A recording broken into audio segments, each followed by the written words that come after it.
Picture an April day when the world waits in anticipation.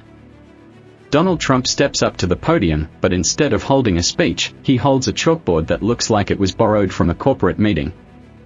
On it, he proudly displays what he calls economic liberation, a series of tariffs imposed on dozens of countries. The room erupts in applause, the president smiles, and the global economy freezes for a moment. On that chalkboard are numbers that will change everything: tariffs of 50%, 63%, 145%, and then 245% on Chinese goods like electric cars.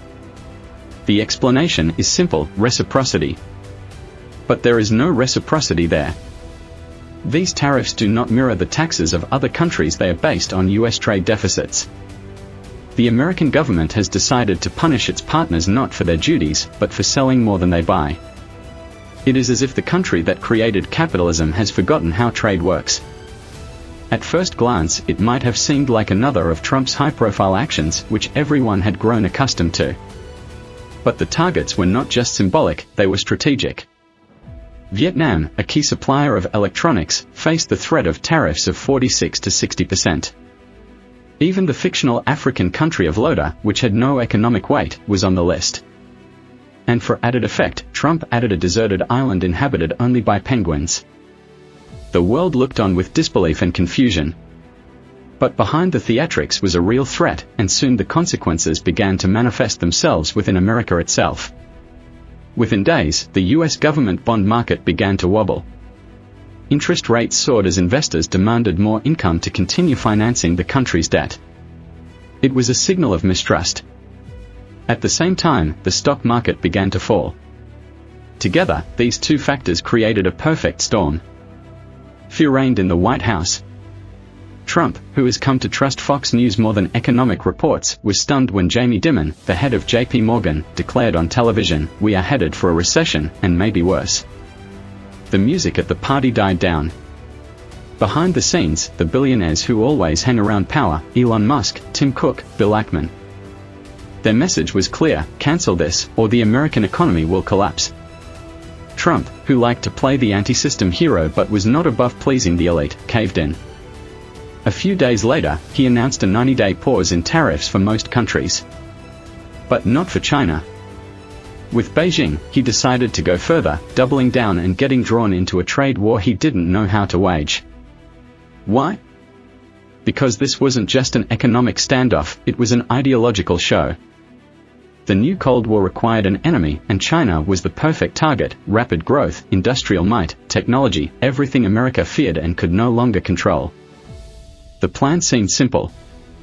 Trump and his advisors, like billionaire Scott Bessent, assured, "We have all the cards, China has a pair of toes." Impose tariffs, force them to back down, get concessions, victory. But the reality turned out to be different. American companies dependent on Chinese components faced rising prices and production halts. And China? It watched, waited. And soon the blow came. Trump signed an executive order softening tariffs on key Chinese goods, the same ones that had recently been taxed at 245%, now received only 20%. He denied it on social media, calling it a fake, but the document was on the White House website. It was a capitulation, albeit a disguised one. Why?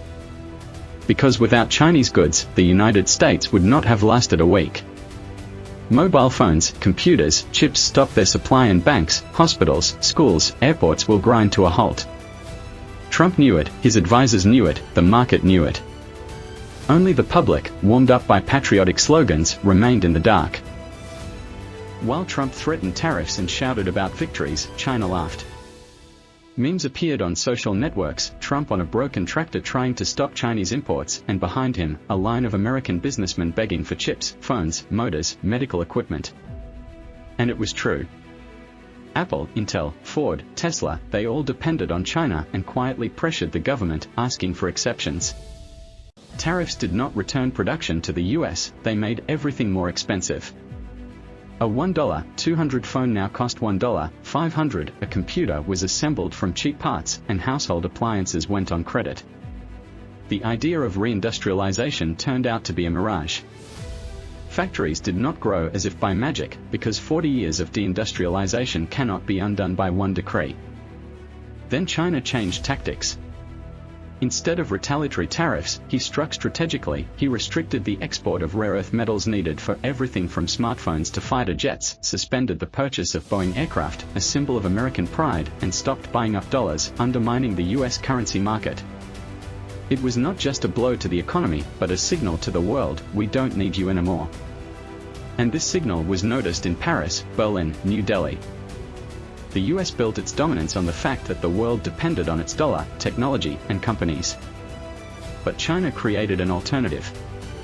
While Washington celebrated tariffs as victories, Beijing broke the chains of dependence. Remember the attacks on Huawei in 2018? The US wanted to destroy the company by cutting it off from chips and finance. At first it worked, but then the blockade pushed China towards technological sovereignty.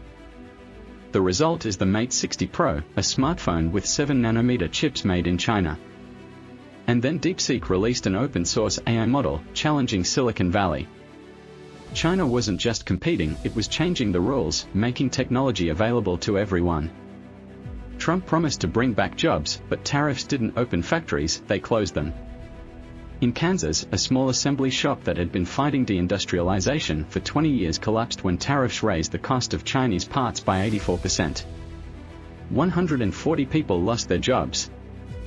There were no alternatives, no support. The American consumer was paying more, small businesses were going bankrupt, and China responded not with screams, but with engineering. While the US was blocking drones, Beijing was subsidizing startups. While Washington was imposing 6,000 tariffs, China was building the Belt and Road, strengthening its influence where the US was losing it. America's allies, Germany, France, South Korea, began to see China not as a threat, but as a partner. Europe began talking about strategic autonomy. Macron said after his visit to Beijing, "We should not blindly follow the US." The Philippines, a longtime US outpost, made infrastructure deals with China, and people began to protest against American bases. Even Japan began to doubt. The world did not fear Washington, it simply moved on. The American empire did not collapse with a bang. It quietly entered. The dollar lost its power, countries traded in their own currencies, and old allies went their own way. The world stopped asking the US for permission. And that is perhaps the greatest defeat of all, when your voice becomes just noise. History is not about a fall, but about the change of eras. And to understand the future, you need to see how the past ends.